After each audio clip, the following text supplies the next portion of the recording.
folder. So perfect. Let's talk about that as soon. Hey, we're live. All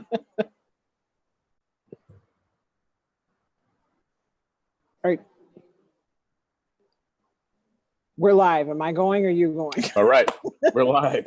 We are live. All right, welcome to our weekly NASP Community Questions Facebook Live, where we go live every week to answer. We've got a huge list of questions that have come in from the NASP community, and we just pick one out each week and talk through it. Some of them are very related to our programs, and we know front, sideways, and backwards. Some of them are a little bit more of a fun challenge, or one of us is better than the other. So this week, the question that we picked out is, how do I position myself as a subject matter expert in what I'm selling or in the area that I'm influencing in? And before we jump into the answer, click above on the join link to join the National Association of Sales Professionals, get our monthly newsletter, our latest article, the alerts when our latest articles go live, access to our seller style assessment, as well as access to a complimentary coaching call as spots are available. So that being said, I am looking forward to hearing from Michelle, as she is much more of an expert than I am in this area, about positioning ourselves as subject matter experts. Okay, so I'm an expert at becoming an expert. Right. That's intriguing, but thank you.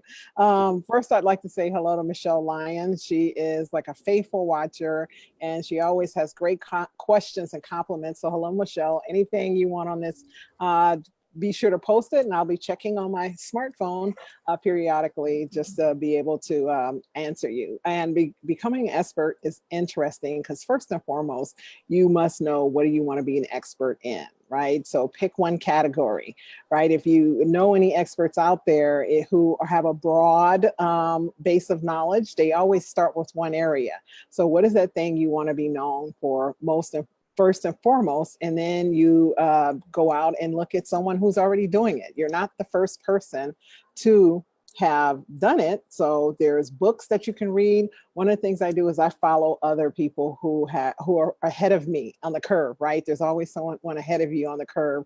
So reading books from those experts, getting their background and understanding how they forged ahead, taking courses, staying in that realm, learning as much as you can. You have certifications, you can go to school, but what you want to do is have as much knowledge in that area that you can.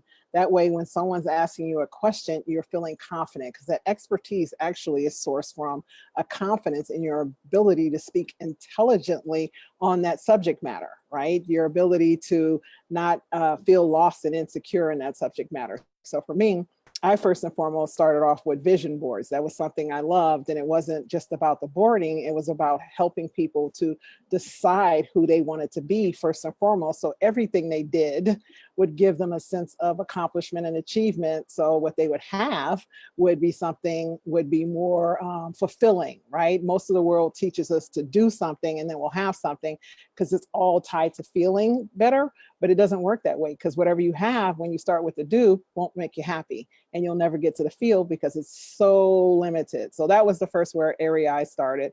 And now sales. So I went full circle and went back to my expertise in sales with over 18 years of corporate experience, and tying that. So I help individuals go from creating a compelling vision of their success and tying that to the end where they're having more conversations that convert to clients. So that's where I found my expertise, and I read books, I watch videos, I take courses, I have my certifications at National Association of Sales Professionals. I go to networking events. I'm constantly inundating myself with information because I don't know everything. I might act like it, but I really don't. Rick, your thoughts? No, that a very comprehensive and awesome answer there. I love what you said. Follow those ahead of you on the curve. Because obviously no one's going to be just like me or you or anybody watching this, but we can be a combination of some of those who have come before us, right? So I think that's a fantastic idea, to role model people who are experts maybe in multiple areas and kind of combine that to be our own expertise. Because eventually, the years do go by and we become Yes. wiser and wiser and truly experts at something. You Yes. do something for 10 years, you, you're an expert in it. As long as you're performing at a high level, whether you like it or not. And the other thing that you said was, don't do something to have expertise. Work on becoming the expert you want to be in a particular area to do or share your expertise. I think that's a really important distinction there, because if you're doing something to have expertise, it's almost like you're always kind of chasing being an expert in that area. And then the one other thing that I would share is, when I was selling Cisco, there was one territory manager who would, every week, he would do a webinar on the most recent developments of Cisco technology for Cisco systems. And, you know, he obviously he'd gone through the various certifications that we had available to us through Cisco. He'd kind of done a lot of the training. But the reality was, he was another salesperson. I mean, that there wasn't anything specific that he was doing different than everyone else, except for he had set up this weekly live webinar on WebEx, you know, Cisco WebEx, of course. That's their product, the equivalent of Zoom that we're on right now. And over the years, because when I started tuning in, I think he'd been doing it for 7 or 8 years at that point, he just knew it inside out and backwards. And just from the consistency of building a platform for himself that, again, he built, and he got recognition within Cisco, and then got on some of the main Cisco mailing and distribution lists, just because his weekly webinar was so valuable at doing a deep dive in a particular area of the technology. So I say all that to say, start now in building whatever platform or whatever daily, weekly, or monthly content that fits best with your area of becoming an expert in. In other words, and I know Rod has said this before, Rod, the CEO of NASP, build your stable, right? Where is your platform, and where are you building an audience? Yes. So those are my thoughts on becoming an expert, which I know is something that I'm definitely working on myself, and Michelle has done a fantastic job of in building her brand. Yes. Anything to add to finish? Go ahead. Well, I just love what you said about the fact that this gentleman took time, right? And there's some things that we can't shortcut. So I tell people, like, when you think about gravity, everybody understands gravity. When you drop something, it falls. But we forget that when it comes to building, it takes time to build anything, right? And again, that expertise is the same thing. You don't become an expert overnight. It is a process of learning, and then, you know, stumbling, tripping, falling, getting up, relearning, asking questions, and then you become this source of information that you've taken in, and it goes through you. So I love the fact that as a human, we're conduits, right? So we can't give out of anything that we haven't put in first. So I love that you said that. Love it. Yeah, and it was, I think he'd been doing it for 8 years by the time that I joined Cisco and tuned in, and at that point he was an internal celebrity, just purely of his own doing, and purely to your point of just putting in that hour per week.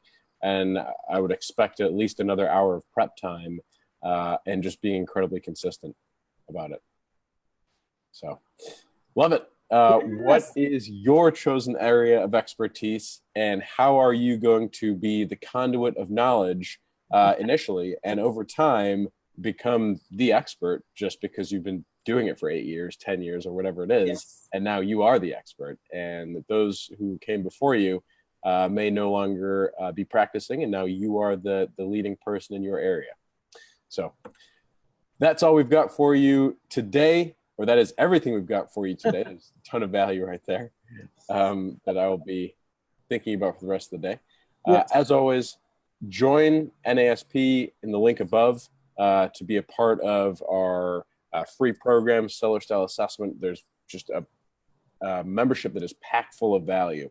And of course, take advantage of our complimentary sales coaching call as spots last. That link is also in the description above. So thank you for joining. Any last words to add, Michelle? No, just I'd love to know the experts out there when you're watching this live or on the replay. Shout out yourself, right? When you're an expert, you don't mind telling other people of your expertise. So I'd love to see in the comments as I go check this out what experts we have out there and what your expertise is. Awesome. Thank you for sharing, experts, and we look forward to tuning in again and talking with you next week. Have a great week, Yes. everyone. Bye.